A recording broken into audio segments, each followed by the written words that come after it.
आयुष्यात संकट येतील अपमान होईल, पण त्या प्रत्येक क्षणी देव तुमचं फळ वाढले. अरे शरीर मन आत्मा हे सगळे परमेश्वराचे देणगे आणि आत्मभाग म्हणजे परमेश्वराच्या कृपेचा आव्हान.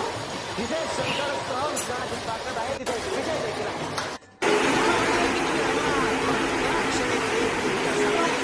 माझ्याकडे बघू येतो जीवनाच्या प्रत्येक कोणावर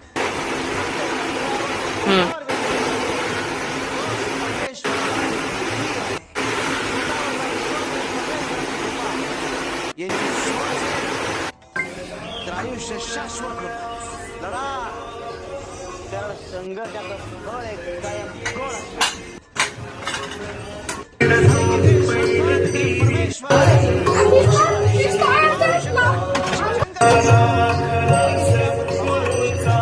शिवशंकर शंभो.